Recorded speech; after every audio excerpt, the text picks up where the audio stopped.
इस कार्यक्रम के पुण्यार्चक हैं श्री कंवर लाल जी, महावीर प्रसाद जी पाटनी, आर के ग्रुप, मदनगंज, किशनगढ़, राजस्थान।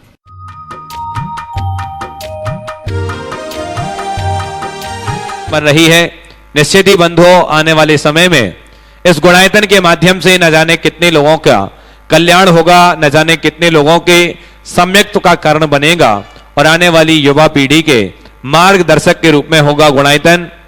बंधुओं, मैं निवेदन करूंगा, जो लोग घर बैठकर के प्रतिदिन पूज्य मुनिवर के प्रवचनों का, शंका समाधान का विशेष लाभ लेते हैं, जो लोग गुणायतन से अब तक नहीं जुड़े हैं, सभी लोग अपने जीवन में चंचला लक्ष्मी का सदुपयोग करें। तन मन धन से समर्पित होकर के गुणायतन के इस अनूठे कार्य में अपना सहयोग प्रदान करें, ताकि आने वाली युवा पीढ़ी आपसे गर्व के साथ कह सके, हमारा गुणायतन, जिसके माध्यम से युग युगांतर तक जिन शासन की जैनत्व की पताका लहराएगी। बंधुओं, मैं पुनः निवेदन करूंगा, आप स्वयं जुड़िए, लोगों को प्रेरित कीजिए और अपने जीवन का सर्वोत्कृष्ट लगाकर साथी से पुण्य कार्जन कीजिए। साथ ही बंधुओं, जैसा कि आपको विदित है, प्रतिदिन पूज्य मुनिवर प्रमाण सागर जी महाराज के मुखारविंद से शांति धारा संपन्न होती है।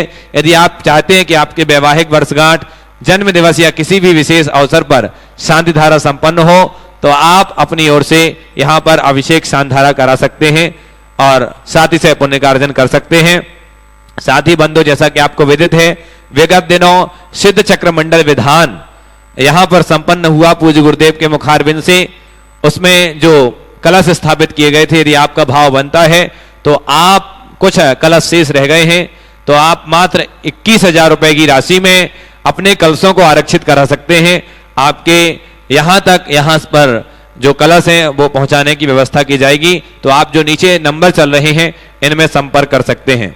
आइए बंधुओं, अब मैं कुछ नामों की उद्घोषणा कर रहा हूं, जिन्होंने आज गुणायतन से जुड़कर के अपने आप को धन्य किया है। आपकी करतल ध्वनि बजती रहे। सूत्रधार सदस्य के रूप में इंदौर से श्री विपिन जैन, श्रीमती अरुणा जैन, विनीता, नमिता, प्रणीता जैन, समस्त परिवार। सागर से श्रीमती नीता जैन, धर्मपत्नी श्री अनिल जैन, सिहोरा वाले, रुचि, सिल्की, सारांश, सीमा, दीक्षा जैन, सागर मध्य प्रदेश। बापी मल्हाड़ से, बलसाड़ से श्री महावीर प्रसाद, संतोष देवी जैन, श्री विजय जी, श्रीमती अमिता जी, रोहन, जिया, विकास, बापी वलसाड़, जिन्होंने निर्माण मित्र की सदस्यता प्राप्त की है। ऐसे श्रावक श्रेष्ठी कोल्हापुर से श्री विजय अप्पा साहेब मखदुम की स्मृति में श्रीमती माधुरी, विजय मखदुम, चेतन, श्वेता, वीरेंद्र, अनुषा, सम्यक, वीरा, वियान, समस्त परिवार। प्रतापगढ़ राजस्थान से श्रीमती सरोज देवी, धर्मपत्नी अरुण कुमार मेहदावत, निर्माण निधि सदस्य के रूप में जिन्होंने संबद्धता प्राप्त की है। भोपाल से मनोज जैन, नरसिंहपुर से अशोक कुमार, अनेय जैन सराफ, इंदौर से संतोष, सौरभ, संकेत, कियान नायक, सुश्री धार से श्री नरेश, अंकित पहाड़िया, मुंबई से श्रीमती चेतना जैन, श्री सुनील जैन, राजकोट से श्रीमती बसंती देवी, धर्मपत्नी स्वर्गीय प्रभुदयाल जैन पाटनी, अमित कुमार, जयेश कुमार, मनन जैन, ढाकड़ा परिवार राजकोट। गुवाहाटी से श्री निमित जैन, श्रीमती दीप शिखा जैन और यूनाइटेड किंगडम यूरोप से श्री प्रशांत जैन, सोनल जैन, समस्त परिवार। साथ ही निर्माण नायक सदस्य के रूप में जिन्होंने सदस्यता प्राप्त की है, गुड़गांव से स्तंभ से निर्माण नायक श्रीमती शशि जैन, धर्मपत्नी स्वर्गीय सीएम जैन। मुंबई से निर्माण निधि से निर्माण नायक के रूप में आरव टोंगिया, सुपुत्र श्री गौरव टोंगिया। सूत्रधार के रूप में जयपुर से श्री टीकम चंद जैन, श्रीमती गिरिवाला जैन गोदिका। कोलकाता से निर्माण सारथी के रूप में श्री विजय जैन, श्रीमती रेखा जैन पहाड़िया, राहुल, रश्मि, अनुज, प्रियंका जैन पहाड़िया परिवार। निर्माण निधि के रूप में इंदौर से जिन्होंने आज सदस्यता प्राप्त की है, श्री दिनेश थोरा, श्रीमती राजेश थोरा। गाजियाबाद से श्रीमती शशि प्रभा जैन, जयपुर से श्रीमती किरण देवी वरजात्या। टीकमगढ़ से स्वर्गीय देवेंद्र कुमार जी की स्मृति में श्रीमती शांति देवी, डॉक्टर कैलाश जी, इंजीनियर जिनेन्द्र जी, डॉक्टर सिद्धांत जी, इंजीनियर अनिक जैन टीकमगढ़। और टीकमगढ़ से ही अनिल कुमार बड़कुल, श्रीमती मनीषा, सुचिता, मुस्कान, अनिरुद्ध बड़कुल परिवार। और सांगली से संयम, जिनेन्द्र जैन पल्लखे, समस्त परिवार। इन सभी लोगों ने गुणायतन से जुड़कर के अपने आप को धन्य किया है। ये सभी बहुत बहुत साधुवाद के पात्र हैं। पूरा गुणायतन परिवार आप सभी का हृदय से स्वागत, वंदन और अभिनंदन करता है। और साथ में एक 2 लाख रुपए की राशि जिन्होंने गुणायतन के लिए समर्पित की है, ऐसे श्रावक श्रेष्ठी चौधरी गुलजारी लाल लोहारी परिवार, सुनील जैन बेगमगंज, रमेश चंद जी पाली, अरुण जैन जी गोना, दिनेश जैन जी जबलपुर और अविल जैन जी ललितपुर, इन सभी लोगों के इस दान की बहुत बहुत अनुमोदना करते हुए पूरा गुणायतन परिवार हृदय से स्वागत, वंदन और अभिनंदन करता है। और इस प्रकार से बंधुओं, मैं निवेदन करूंगा कि आप इस गुणायतन की परिकल्पना से जुड़ सकते हैं, एक ऐसा अनूठा कीर्तिमान जिसके माध्यम से आने वाले समय में आज की जो युवा पीढ़ी है वो जिन शासन की जैनत्व की परिभाषा को समझ पाएगी और आज की जो अत्याधुनिक टेक्नोलॉजी के माध्यम से पूज्य गुरुदेव कहते हैं कि जो आज की अत्याधुनिक तकनीकी है उसके माध्यम से हम समो क्षण का दिग्दर्शन कर पाएंगे। जब आप गुणायतन आएंगे और गुणायतन का थीम पार्क जब देखेंगे तो आपको ऐसा अनुभव होगा कि साक्षात हम भगवान के समोषण में विराजमान हैं। आप सोरिंग राइड के माध्यम से जान पाएंगे क्या समोषण होता है और समोषण की उन बारीकियों से आप अवगत कर पाएंगे और रूबरू हो पाएंगे। और साथ ही जो 12 सभाएं भगवान के समोषण में होती हैं, कैसे मुनिराज, कैसे श्रावक, कैसे आरिका, ये सब कुछ आप यहां पर गुणायतन में आने के बाद जान पाएंगे, समझ पाएंगे। साथ ही जो आने वाले समय में एक ऐसी मूवी बनेगी यात्रा आत्मा से परमात्मा की, जिसमें आप एक थिएटर के अंदर बैठेंगे और 4D की सीटें 9D इफेक्ट्स के साथ जब आप उसको देखेंगे तो आपको साक्षात ऐसा अनुभव होगा कि यह किसी और की यात्रा नहीं, यह आपकी और हमारी यात्रा होगी, जिसमें आपको मिथ्यात्व से लेकर के 14 गुण स्थान तक की यात्रा कराई जाएगी। कैसे एक जीव आत्मा से परमात्मा, कंकर से शंकर, भक्त से भगवान और आत्मा से परमात्मा तक की यात्रा कर पाता है, वो सब कुछ आपको देखने मिलेगा इस गुणायतन में। साथ ही पंचायतन शैली का एक ऐसा अनूठा जिनालय जो आप देखते हैं, आप अमूमन देखते होंगे नागर शैली के जिनालय, लेकिन यहां जो गुणायतन में बनने जा रहा है वो पंचायतन शैली का एकमात्र जिनालय, जो पूज्य मुनिवर प्रमाण सागर जी महाराज की अद्भुत परिकल्पना की देन है, जिसको देखने से निश्चित ही जिनालय को देखने से एक सम्यक्त्व का जागरण होता है। तो ऐसा जो पंचायतन शैली का जिनालय है। तो बंधुओं, मैं ज्यादा ना कहता हुआ आपसे पुनः कहूंगा कि ये जो अभूतपूर्व जो गुरुदेव ने ना भूतो ना भविष्यति वाली जो बात करी है, जो स्वर्णिम इतिहास गुणायतन के इस इतिहास में लिखा है, शेखर जी के इस गुणायतन परिसर में जो लिखा है, निश्चित ही इससे युगांतकारी जिन शासन की प्रभावना होगी। प्रतिदिन लोग जुड़ते हैं, तो आप भी गुणायतन से जुड़ करके अपने जीवन को धन्य करें। और मैं निवेदन करूंगा हमारे श्रावक श्रेष्ठी के रूप में जो आज हमारे बीच उपस्थित हैं, बुढ़ाना मुजफ्फरनगर उत्तर प्रदेश से, यदि वो हमारे बीच उपस्थित हैं तो आ जाएं और आज की मांगलिक क्रिया संपन्न करेंगे। सत्येंद्र कुमार जी, अमित कुमार जी, नेहा जी, इशिका जी, पीहू जी, अनवी जी, रविंद्र, सरोज, अंकित, शिल्पी, विपिन, सपना जैन और साथ में सिद्धार्थ जी कासलीवाल हमारे प्रशासक, वो भी आएंगे और ये सभी लोग चित्र अनावरण की मांगलिक क्रिया संपन्न करेंगे। यदि हमारी आवाज पहुंच रही है तो शीघ्रता से उपस्थित हो जाएं। बुढ़ाना मुजफ्फरनगर उत्तर प्रदेश से समस्त सत्येंद्र कुमार जी, अमित जैन जी का पूरा परिवार।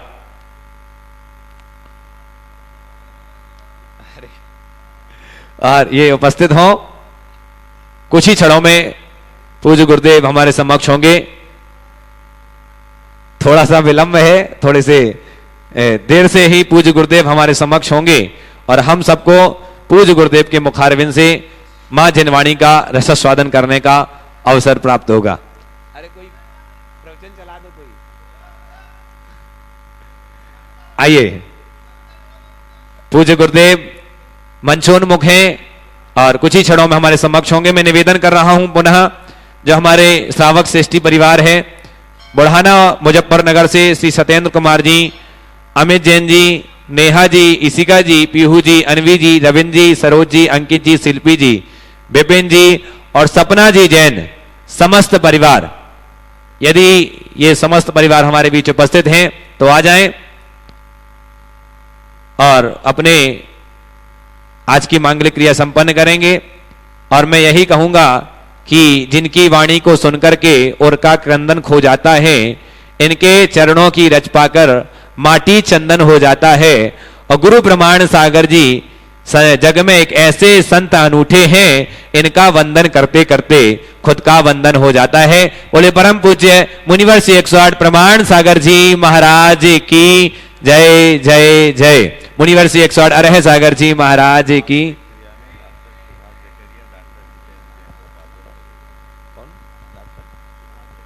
डॉक्टर सुभाष जी जकेरिया और डॉक्टर जितेंद्र जैन जी वो भी आ जाएं, आज हमारे बीच में उपस्थित हैं और आज की मांगलिक क्रिया संपन्न करेंगे।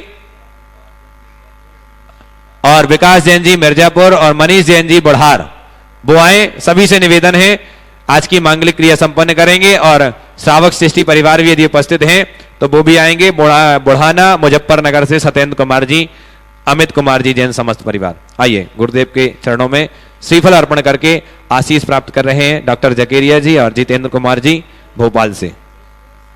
आइए मैं निवेदन कर रहा हूं पूज्य आचार्य भगवंत के चित्र अनावरण और दीप प्रज्वलन की मांगलिक क्रिया संपन्न करें। अजय विद्यासागर विश्ववंद श्रवणम भक्त्या सदा संस्तुवे सर्वोच्चम यमनम विनम्य प्रणमम सर्वार्थ सिद्धि प्रदम ज्ञान ध्यान तपो विरक्त मुनिपम विश्वासयम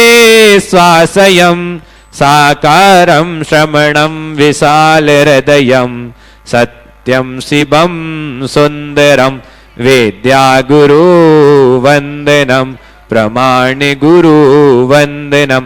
आइए इस प्रकार से मांगलिक क्रिया संपन्न हुई। मैं समस्त श्रावक सृष्टि परिवार जकेरिया जी और डॉक्टर जितेंद्र जी से निवेदन करूंगा पूज्य गुरुदेव के कर कमलों में शास्त्र दान करने का सौभाग्य अर्जित करें। साथ ही हमारे आज श्रावक सृष्टि परिवार सत्येंद्र कुमार जी, अमित जी, नेहा जी समस्त परिवार वो भी आ गए हैं। शास्त्र पूज्य गुरुदेव के कर कमलों में भेंट करेंगे।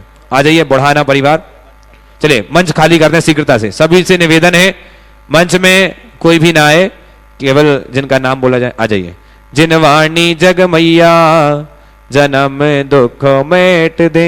विकास जैन जी मिर्जापुर से श्रोमणी संरक्षक वो भी आए।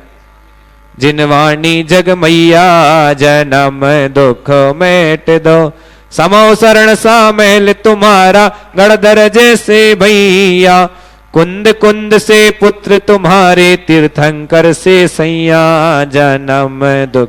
आइए पाद प्रक्षालन की मांगलिक क्रिया संपन्न करेंगे। उठा लीजिए। पूज्य गुरुदेव के पदरज को अपने माथे से लगाने का सौभाग्य प्राप्त कर रहे हैं। आज मुजफ्फरपुर बढ़ाना से सर्वप्रथम सत्येंद्र जी जो श्रावक सृष्टि हैं वो आ जाएंगे। सत्येंद्र जी आ जाइए आप। सत्येंद्र जी और अमित जैन जी जिन्होंने आज का श्रावक सृष्टि बनने का सौभाग्य अर्जित किया है। आइए पाद प्रक्षालन करें। गुरुवर तेरे चरणों की मुझे धूल जो मिल जाए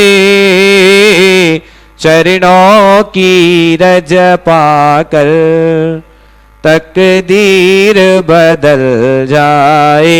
गुरुवर तेरे चरणों की मुझे धूल जो मिल जाए सच कहता है मन मेरा तकदीर बदल जाए। और इस प्रकार से ये वो पदरज है जो न जाने कितने किलोमीटर की इस पद यात्रा से जो स्वयं तीर्थ हो गए हैं, ऐसे तीर्थ स्वरूप पूज्य गुरुदेव की चरण वंदना का सौभाग्य अर्जित कर रहे हैं। पाद प्रक्षालन की मांगलिक क्रिया संपन्न हो रही है और पूज्य गुरुदेव के मंगल में प्रवचन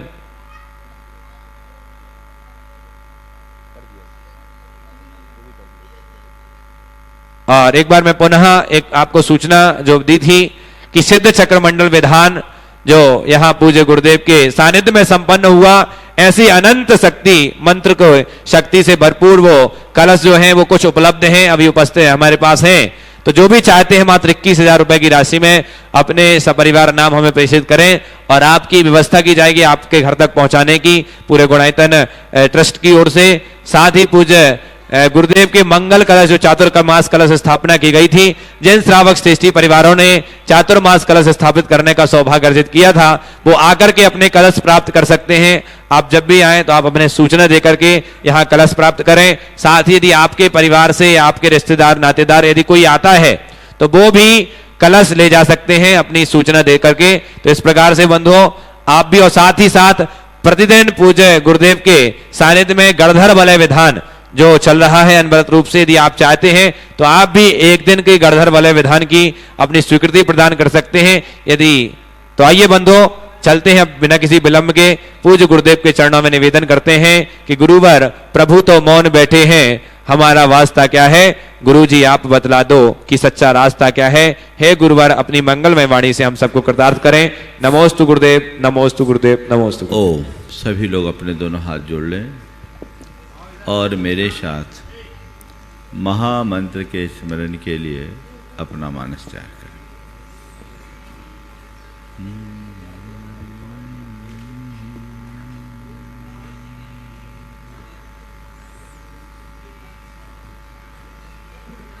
नमो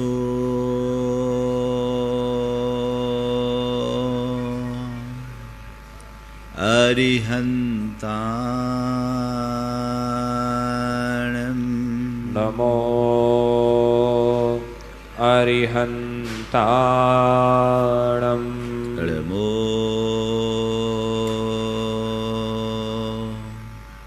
सिद्धाणं नमो सिद्धाणं नमो आयर्याणं नमो आयर्याणं नमो उवज्झायाणं नमो उवज्झायाणं नमो लोये सवशहुनं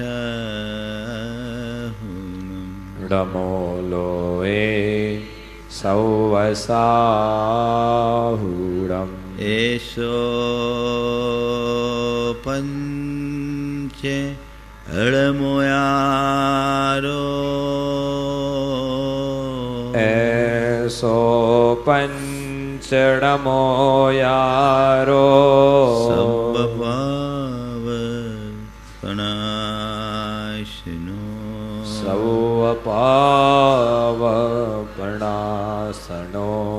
मंगलाळं च सवेशिं मंगलारं च सौवेसिं पढ़मम् ओ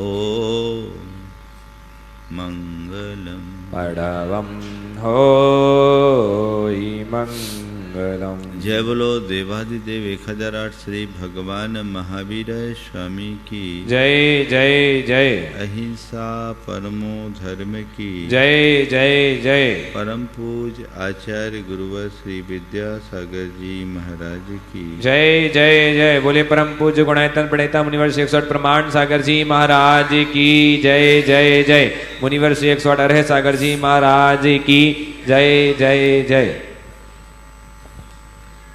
शिक्षा व्रतों की बात चल रही है और शिक्षा व्रतों के क्रम में आचार्य कुंद ने हम सबको मार्गदर्शन देते हुए कहा, सामाय्यम च परमम तहेव पोषो वासयम विदियम तय्यम च अतहि पूज्यम चौथ संलेहना अंते। पहला व्रत सामायिक व्रत, तो दूसरा व्रत प्रोषधोपवास व्रत। जैन साधना में उपवास का बहुत महत्व है। उपवास की साधना हमारी एक श्रेष्ठ साधना है और उसमें उपवास जब व्रत के रूप में किया जाने लगे तो वो जीवन की उन्नति का आधार बन ही जाती। व्रती श्रावक के लिए प्रोषधोपवास व्रत अपनाने के लिए कहा गया।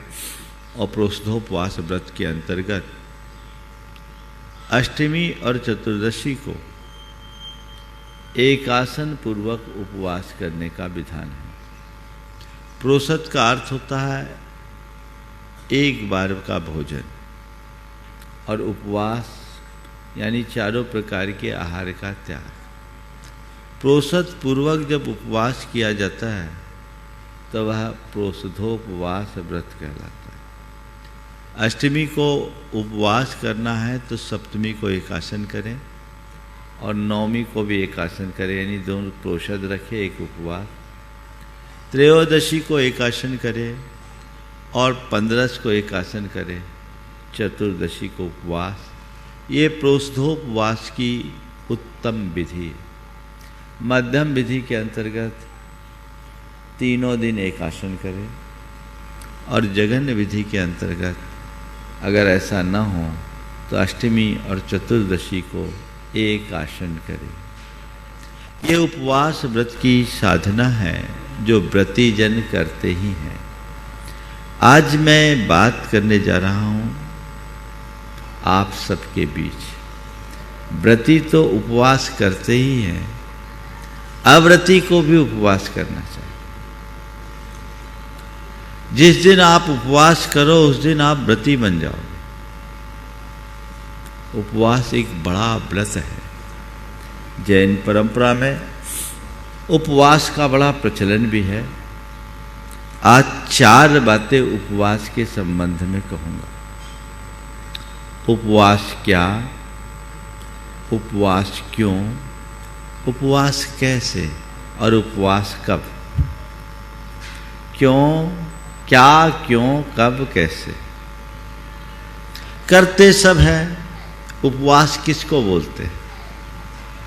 प्रायः भोजन न करने का नाम उपवास है। ये बात सही है कि उपवास के दिनों में भोजन का त्याग होता है। चतुराहार विसर्जनम उपवास है। चारों प्रकार के आहार के त्याग का नाम उपवास है। लेकिन केवल आहार के परित्याग का नाम उपवास नहीं है। उपवास शब्द 2 शब्दों के मेल से बना है, उप और वास। उप यानी समीप, पास, निकट। वास यानी वसना, वास करना। किसके? अपने आत्मा के निकट वास करने का नाम उपवास है। अर्थात अगर हम उपवास करते हैं, उपवास को करना चाहते हैं, तो उपवास के स्वरूप को समझें कि केवल भोजन छोड़ने मात्र का नाम उपवास नहीं है। भोजन के साथ विषय कषाय का परित्याग भी जरूरत है। कषाय विषयाहार त्यागो यत्र विधीयते। उपवास है सस्तु विज्ञेय विज्ञेयम शेषः लंघनकम विदु। कि जहां भोजन के साथ विषय और कषाय का त्याग हो वो उपवास समझना। बाकी सबको लंघन जानना चाहिए।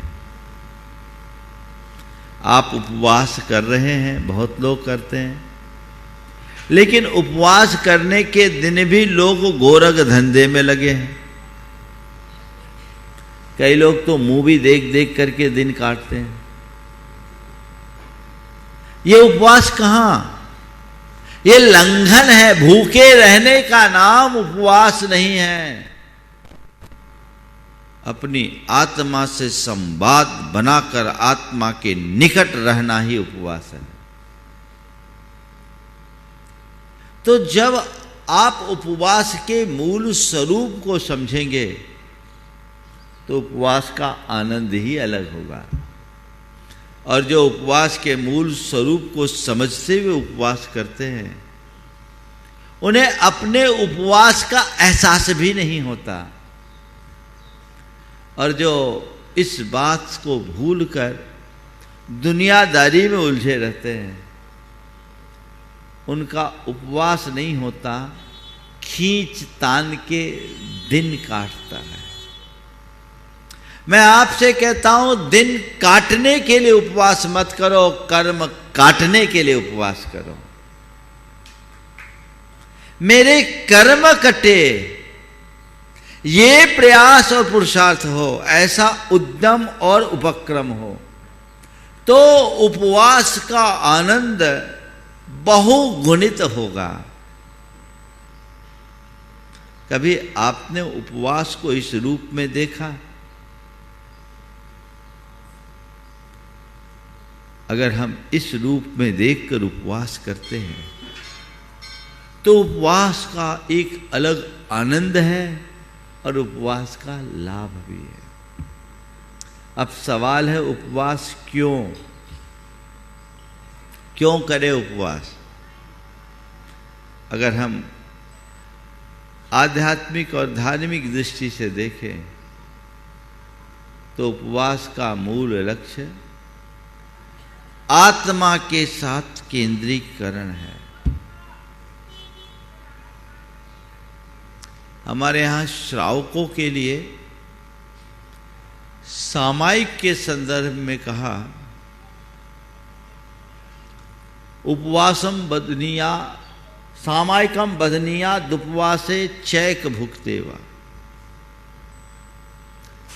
कि तुम प्रतिदिन सामायिक करो तो करो ही, लेकिन उपवास अथवा एकासन के दिन विशेष सामायिक करो। क्यों करो? इसके पीछे एक विज्ञान है। जब हम भोजन करते हैं तो हमारी बहुत सारी एनर्जी उस भोजन को पचाने में लगती है। मशीन को एक्टिवेट करना पड़ता है। तो जब हमारी एनर्जी इस भोजन को पचाने में खपेगी तो हमारी ध्यान को ऊर्जा कम मिलेगी, उससे हमारी एकाग्रता बाधित होगी। इसलिए जिस दिन आपने उपवास किया, सारी ऊर्जा ब्रेन को मिल रही है, आप अपना कंसंट्रेशन रखिए और मजे से सामायिक कीजिए, ध्यान कीजिए। आपने अनुभव किया होगा, भोजन के बाद लोगों को अक्सर नींद आती है। ये क्यों?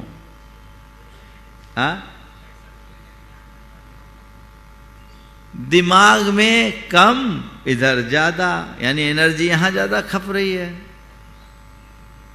समझ गए? तो जब पेट में माल डालोगे तो पचाने के लिए भी ताकत लगानी पड़ेगी। इसलिए सामान्य रीत्या ऐसा कहा जाता है कि भोजन ऐसा ही करो कि उससे ताकत मिले, उसे पचाने के लिए ताकत न लगाना पड़े। ऐसा भोजन करो जिससे तुम्हें ताकत मिले। जिस भोजन को पचाने के लिए ताकत लगाना पड़े वो भोजन नहीं, तुम्हारे लिए जहर है। टॉक्सिन्स बढ़ते, बीमारियों की जड़ बनती। तो कहते भोजन न करके उपवास करो। उपवास करने से शरीर में हल्कापन आता है, मन में एकाग्रता होती है, तो अपने ध्यान, चिंतन, सामायिक साधना की वृद्धि और शरीर के प्रति निस्पृहता की वृद्धि के लिए उपवास करो। ये एक तप है, उपवास। निकट आओ। लेकिन आज तो इस उपवास पर बहुत सारे खोज हुए। आज जापानी वैज्ञानिक को नोबेल प्राइज मिलता है उपवास के विषय में, जिसने एक सिद्धांत प्रचारित किया, ऑटोफेजी। इंटरमीडिएट मील, 2 भोजन में करीब 8 घंटे का अंतराल, दिन में ही भोजन। ये सब क्या है? ये सब हमारी अपनी साधना है, जिन पर आज वो अपने रिसर्च से मुहर लगा रहे हैं। और हमारी संस्कृति में तो अनादि से ऐसा चलता आ रहा है। वो कहते जब हम उपवास करते हैं, शरीर को विश्राम मिलता है, तो हमारे शरीर के जितने भी टॉक्सिन्स हैं और बुरे टिश्यूज हैं वो सब पच जाते हैं। कैंसर जैसी बीमारी भी उपवास की चिकित्सा से ठीक की जा सकती है। और ये आज बोल रहे हमारी संस्कृति में, आयुर्वेद के ग्रंथों में बहुत प्राचीन काल से कहा जाता रहा है, लंघनम परम औषधम। लंघन श्रेष्ठ औषधि है, समझ गए। पर दुनिया के लोगों को शास्त्रों की भाषा कम पसंद आती है, और जब वही बात कोई वैज्ञानिक के मुख से निकलती है ना, अरे ये तो साइंस से प्रूव्ड है। अरे भाई, हमारे तीर्थंकर परमात्मा ने हमें लाइफ साइंस ही तो सिखाया है, जीवन का विज्ञान दिखाया है, बताया है, वो वीतराग विज्ञान है। उस पर श्रद्धान करो, उसके अनुसार चलो, उसका अनुकरण करो तो तुम्हारा बेड़ा पार है। तो उपवास का बड़ा लाभ है। मेरे संपर्क में बहुत से लोग जो कभी उपवास नहीं करते थे, प्रेरणा पाने के बाद जब से उपवास करना शुरू किया, आप सब सुनकर के ताज्जुब करोगे, डायबिटिक व्यक्ति को खाना जरूरी होता है, ऐसा कहते हैं। लेकिन 2 जन मेरे संपर्क में ऐसे जो डेली 3 यूनिट 4 यूनिट इंसुलिन लेते थे, उपवास करना शुरू किए, पूरी डायबिटीज भी ठीक हो गई। लेकिन मेरी बात सुनकर के अंधाधुंध शुरू मत कर देना, नहीं तो तुम मेरे को फंसा दोगे। पर मेरा कहना है कि मनोबल अच्छा हो, चित्त की धारा मुड़ जाए, अपनी दिनचर्या को बदलो, तो धीरे धीरे आप अपने तन को साध सकते हो। साधना क्या है?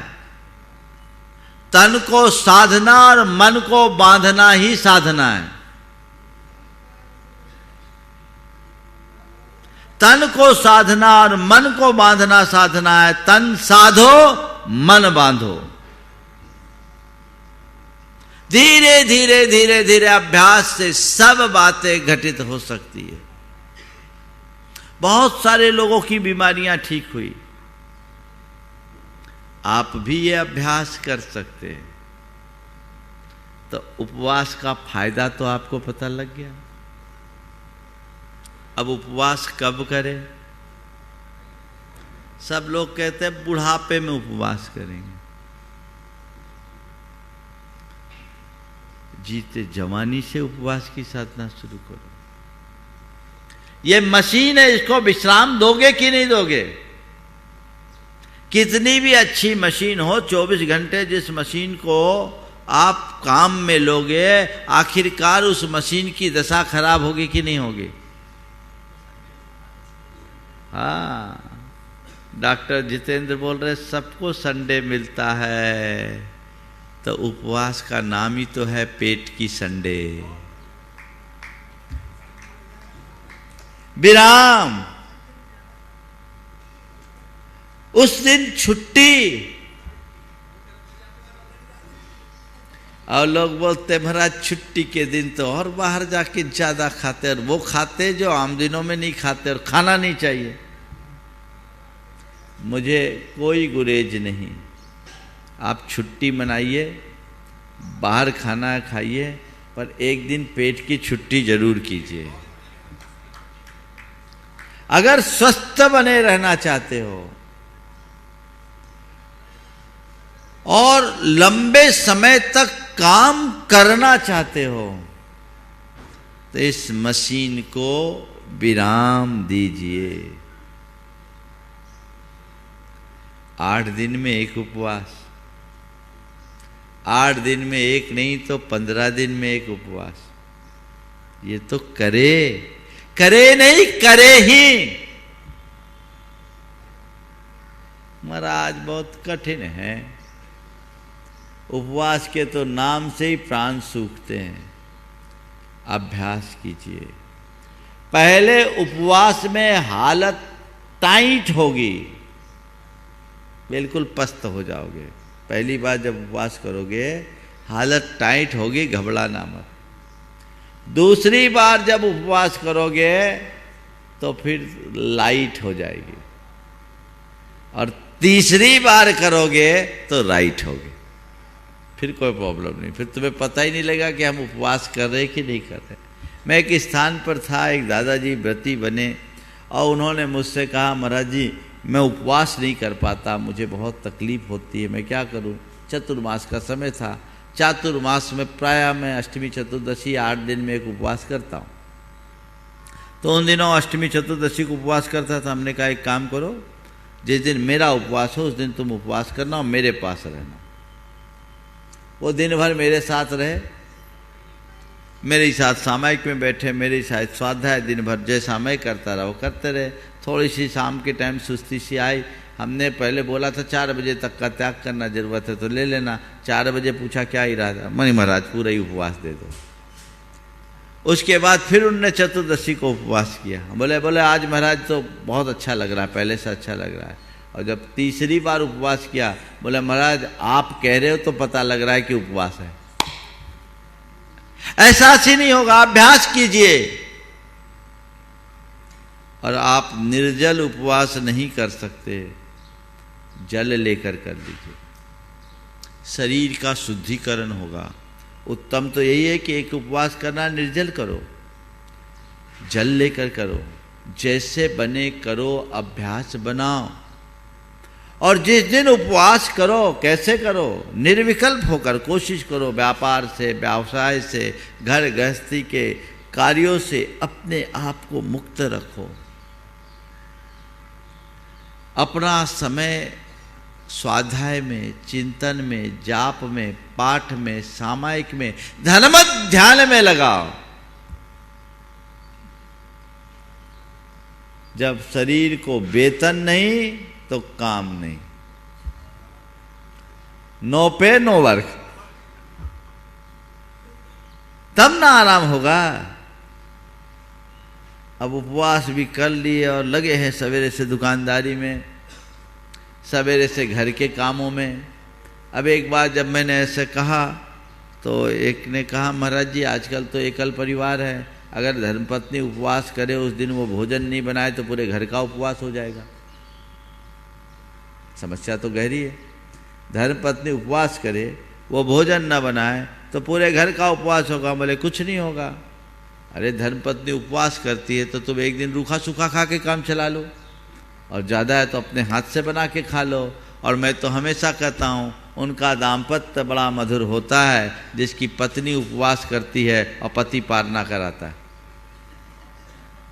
शुरू कर दो जितेंद्र, है ना। धर्मपत्नी उपवास करे, तुम उनके उस दिन भोजन बना लो, उस दिन किचन तुम संभालो।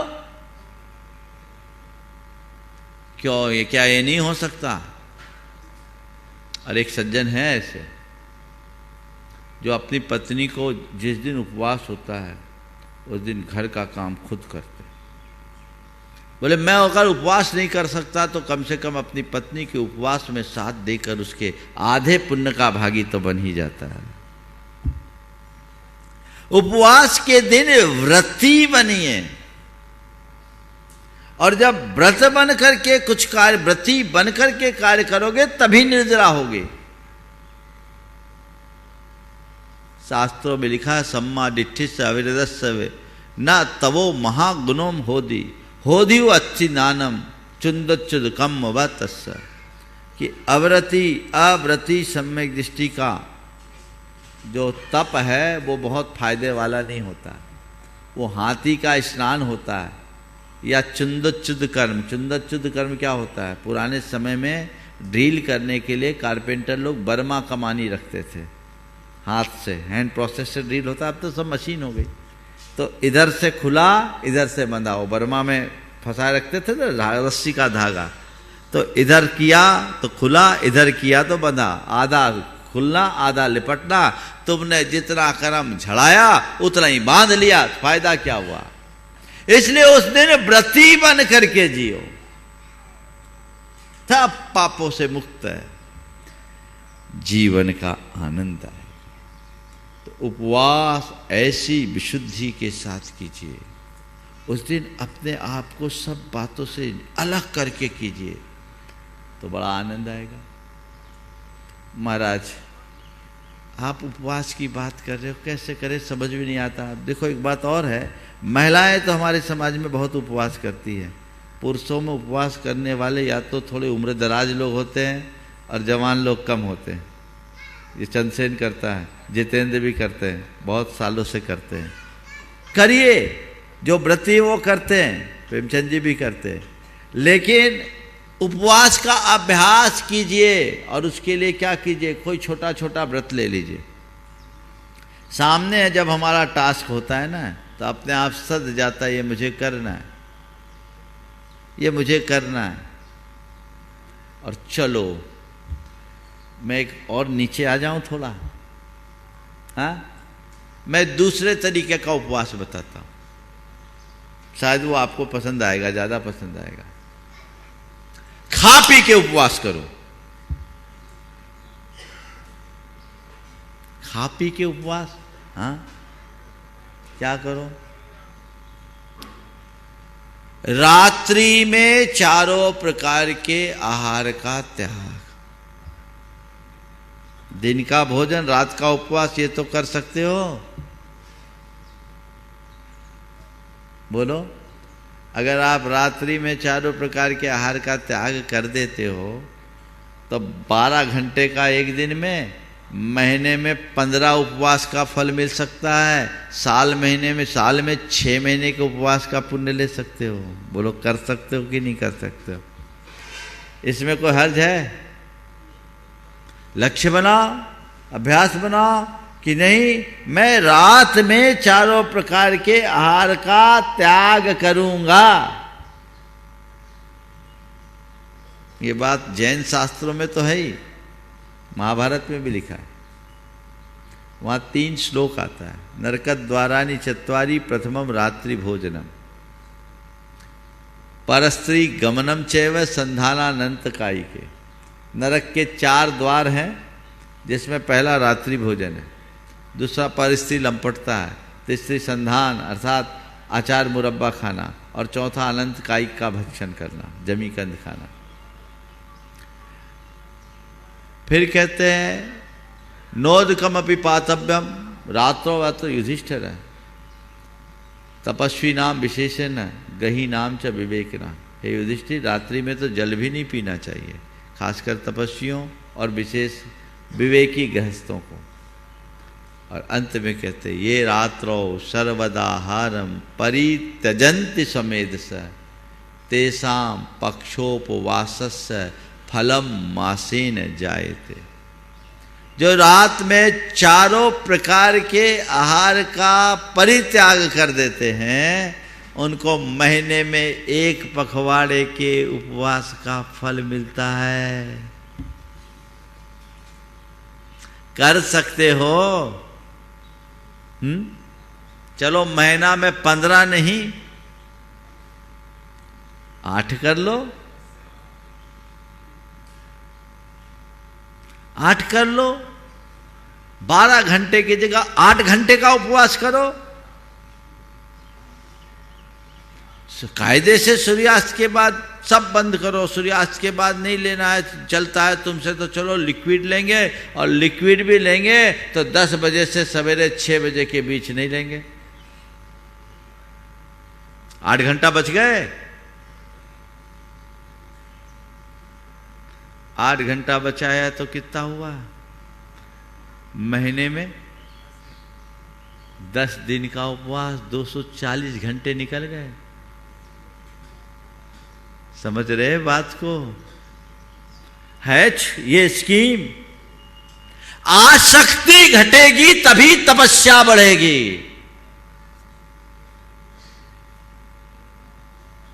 आसक्ति घटनी चाहिए, मन में उमंग जगनी चाहिए। ये तो मुझे करना है, ये तो मुझे करना है, ये तो मुझे करना है। कर सकते हैं आप लोग? कितने लोग हैं जो महीने में 15 उपवास का व्रत लेना चाहते हैं? वाह, बहुत अच्छी बात है। रात्रि में चारों प्रकार का आहार त्यागोगे, बहुत सुंदर। कितने लोग हैं जो महीने में 10 उपवास का व्रत लेना चाहते हैं? 10 से 6 नहीं लेंगे, बहुत सुंदर। और चलो 10 नहीं कर सको तो 4 कर लो।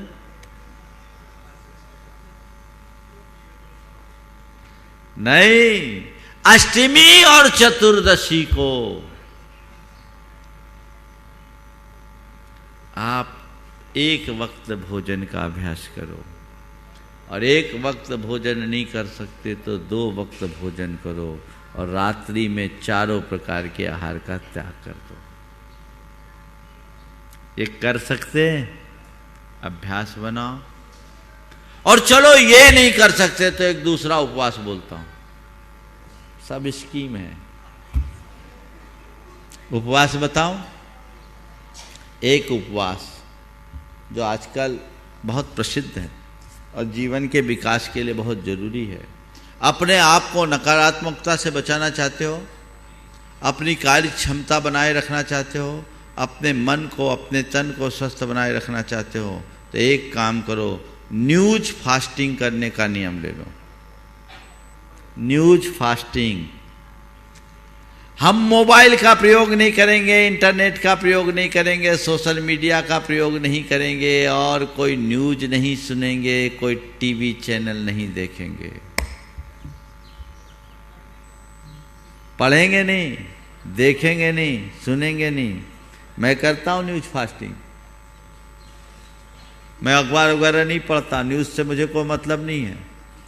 और इससे आप अपनी मस्ती में रहोगे। आप लोग क्या करते हो? सवेरे से टीवी ऑन करके देखते हो और खबरिया चैनल सुनाते क्या, 3 मरे 13 घायल। अखबारों में होता क्या है? बिना मतलब की बातें, और फिर किसी मुद्दे पर बहस करने के लिए बिठा देते, पता नहीं उनको जिनको कोई काम नहीं है, और तुम लोग अपना समय खराब करते हो। वो चीखते चिल्लाते रहते, तुम्हें क्या मिलता है? मैनेजमेंट की बात सिखाने वाले लोग आजकल कहते हैं न्यूज फास्टिंग करिए। क्यों? आप अगर इन्हीं बातों में उलझे रहोगे तो कुछ अच्छा सोचने का अवसर आपके पास कब मिलेगा? ना आप अपने बिजनेस के विषय में सोच सकोगे, ना आप अपने स्वयं के विषय में कुछ सोच सकोगे, ना आप अपने फैमिली के विषय में कुछ सोच सकोगे। तो ये न्यूज फास्टिंग कर सकते हो। महाराज आप तो उपवास ही बता दो, ये तो बहुत कठिन है। कितना एडिक्शन है ये, और फालतू का जो हमारा निज से नाता तोड़कर पर में उलझाता है, उससे अपने आप को बचाकर चलना चाहिए। चलना नहीं, चलना ही चाहिए। बदलाव घटित कीजिए। मैं नकारात्मकता से अपने आप को दूर रखूंगा। बचा लीजिए, बहुत समय मिलेगा अपने लिए। लोग कहते हैं हमारे पास टाइम नहीं है, हमारे पास टाइम नहीं है। टाइम कहां कंज्यूम हो रहा है? समय है, समय का प्रबंधन नहीं है। एक बार आप अपने व्हाट्सएप को खोलते हो, घंटों खराब होते होंगे, है ना? जहां उंगली लग गई वहीं अटकते होंगे, जिससे कोई लेना नहीं, देना नहीं, कोई मतलब नहीं। व्यर्थ की बातों में अपना समय, अपनी शक्ति और श्रम को खपाना कहां की समझदारी है? आप चाहते हैं कि आपके अंदर क्रिएटिविटी बनी रहे, आप चाहते हैं कि आपका जीवन प्रोग्रेसिव हो, आप चाहते हैं कि आपके जीवन में रचनात्मकता रहे, तो आप इस पर तुरंत लगाम लगाइए। दुनिया के जितने नामचीन लोग हैं जिन्होंने शिखर को छुआ है, आप उनके निजी जीवन में झांक कर देखें, उनका जीवन सधा हुआ मिलेगा।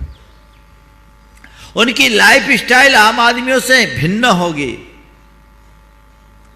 वस्तुतः जो खुद को खपाता है वही कुछ पाता है। जो खुद को खपाता है वही कुछ पाता है। खपाना सीखिए, तब कहीं जाकर आप कुछ पा सकोगे। हम लोग कुछ नहीं करना चाहते। घनश्याम दास बिड़ला ने अपने बेटे बसंत बिड़ला को एक पत्र लिखा था जो बड़ा प्रसिद्ध हुआ, सब देश में वायरल हुआ। मैंने बहुत पहले 2005 में उस पत्र को पढ़ा था, उसकी ओरिजिनल प्रति भी मेरे पास है, उसकी कॉपी। उसमें उन्होंने एक बात लिखी थी बसंत बिड़ला को, जो और बातें लिखी उसको पूरा मैं कोट नहीं कर रहा हूं क्योंकि समय भी हो रहा है। उन्होंने कहा भोजन को औषधि समझकर खाना। जो भोजन को औषधि की तरह लेते उन्हें औषधि लेने की जरूरत ही नहीं पड़ती। तो ये चीजें अपने मन मस्तिष्क में होनी चाहिए। ये प्रोषधोपवास है, इसकी उपयोगिता को समझिए। इसको केवल शास्त्रों तक सीमित मत रखिए, इसे केवल वृत्तियों का अंग मत मानिए, इसे अपनी वृत्ति को सुधारने का माध्यम मानकर स्वीकार कीजिए। इस कार्यक्रम के पुण्यार्चक थे श्री कंवर लाल जी, महावीर प्रसाद जी पाटनी, आर के ग्रुप, मदनगंज, किशनगढ़, राजस्थान।